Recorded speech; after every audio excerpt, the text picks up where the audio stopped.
Após realizar um estudo histórico sobre a evolução do direito ambiental e trabalhista, a dissertação apresenta o que se denomina como sendo o Estado Democrático Ambiental de Direito.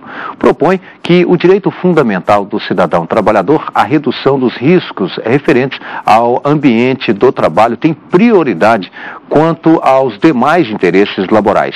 O trabalho que vamos debater no Academia de hoje é do juiz no Tribunal Regional do Trabalho da 23ª Região e mestre em Direito João Humberto Cesário. Técnica processual e tutela coletiva de interesses ambientais trabalhistas. Os provimentos mandamentais como instrumentos de proteção da saúde do cidadão trabalhador. Dissertação defendida no mestrado em Direito Agroambiental da Universidade Federal de Mato Grosso, UFMT. O autor do estudo é João Humberto Cesário. Os convidados para debater o trabalho são João Pedro Ferraz dos Passos, advogado, especialista em Direito do Trabalho, e Paulo Celso dos Reis Gomes, professor da Faculdade de Tecnologia da Universidade de Brasília. Quero aqui agradecê-los pela presença, obrigado por aceitar o convite da TV Justiça para participar do Academia de hoje, e também ao doutor João Humberto, que inclusive, além de agradecer, gostaria de convidar para a gente assistir aqui, ver um resumo do seu trabalho. A dissertação destaca que na área trabalhista também está assegurado o direito ao meio ambiente equilibrado, de tal forma que nos dias atuais existe uma ligação direta entre direito ambiental e direito do trabalho. O estudo aponta a necessidade de preservação da saúde dos trabalhadores e o comprometimento do direito processual com a precaução e a responsabilidade decorrentes dos fatores ambientais do trabalho. Bom, convidar aqui o professor João Pedro para dar início ao nosso debate. Muito bem, primeiro parabenizar o autor pela escolha do tema, que é um tema de grande importância para o momento que estamos vivendo hoje, né? Principalmente nesta fase em que a coletivização, né, da prestação jurisdicional está ganhando corpo e grande importância na área da justiça do trabalho. Eu vi que o professor colocou algumas questões já apontadas no livro, né, tal como a responsabilidade pelo meio ambiente de trabalho, e nós sabemos que essa responsabilidade é uma responsabilidade tanto do empregador como do empregado, e também uma grande parcela dessa responsabilidade do Estado. Né? Então, uma das minhas indagações é que se teria o professor feito alguma abordagem quanto à legitimidade dessas partes no eventual processo judicial. Nós sabemos que hoje, pela coletivização, o legitimado, né, ordinário desses processos coletivos é o Ministério Público, e principalmente o Ministério Público do Trabalho, e também os sindicatos, né? E a hipótese em que essa legitimação ela é conjunta, tanto do sindicato quanto do Ministério Público, né?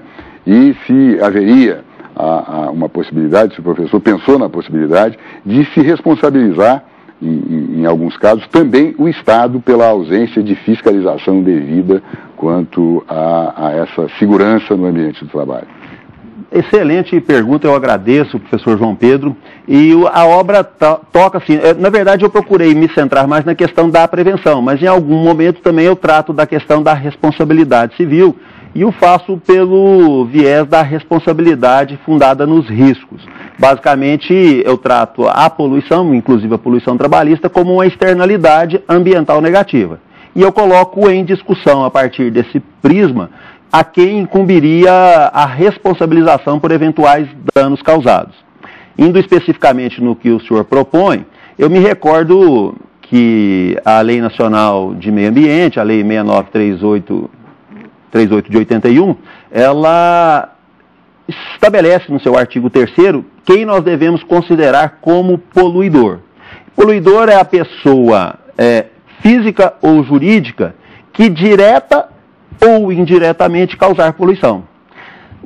Quando se diz que a pessoa que também causa poluição indireta, indiretamente, ela pode ser responsabilizada, eu me lembrei que o Estado, pela sua omissão no exercício do seu poder administrativo, fiscalizatório e sancionador, pode contribuir para a geração de poluição, tanto no âmbito do meio ambiente natural, quanto no âmbito do meio ambiente do trabalho.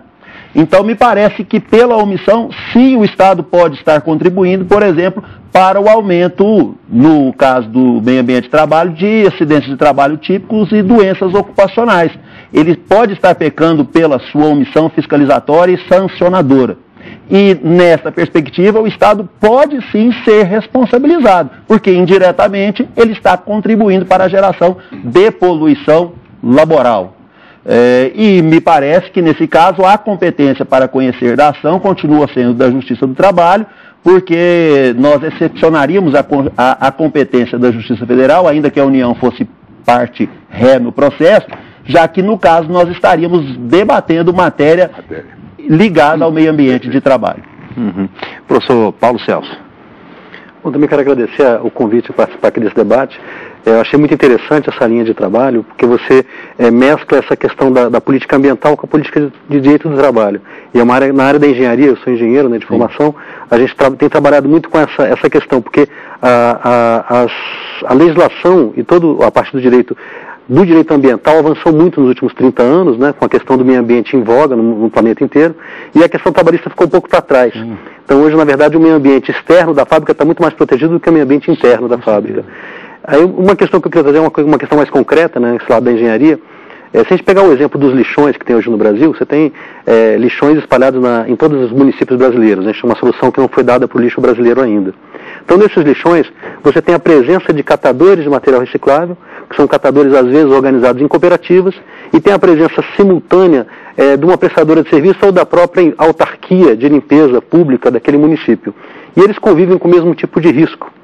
E, no final, eles e a própria população circunvizinha está exposta aos mesmos riscos, né, riscos biológicos, químicos e tal.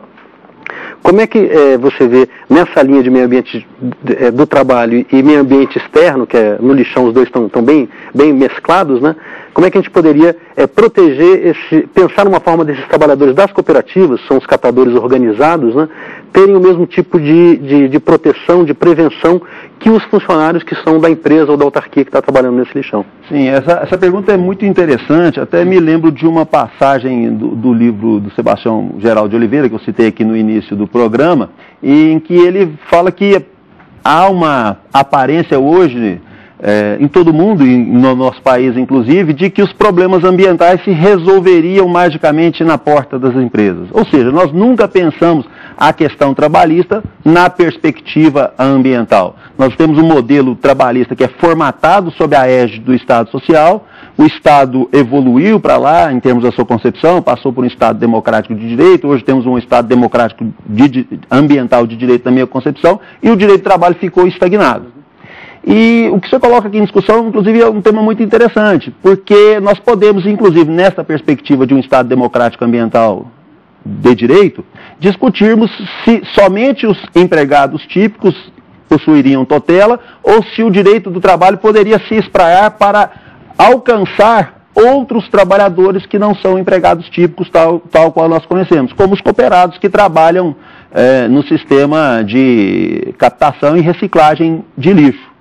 É muito importante nós redimensionarmos o direito do trabalho na perspectiva ambiental para chegarmos à conclusão que também esses trabalhadores merecem proteção. E, portanto, nós temos um modelo aí, eu proponho um modelo de direito do trabalho que se amplie para além dos empregados típicos, tal e qual nós conhecemos no Estado Social clássico.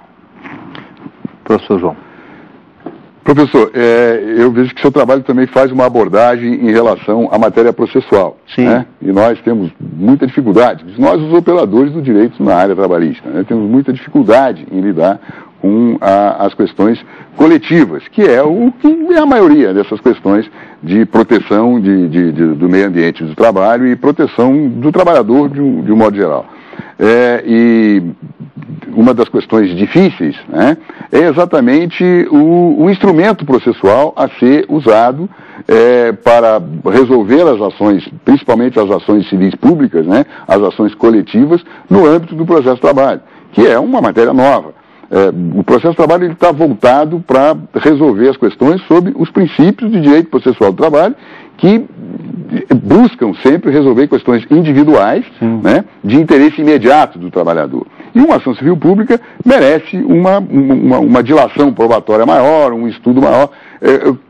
Como é que o professor abordou essas questões da ação civil pública na área trabalhista? Vamos ficar na consolidação das leis de trabalho ou vamos para o Código de Processo Civil, professor?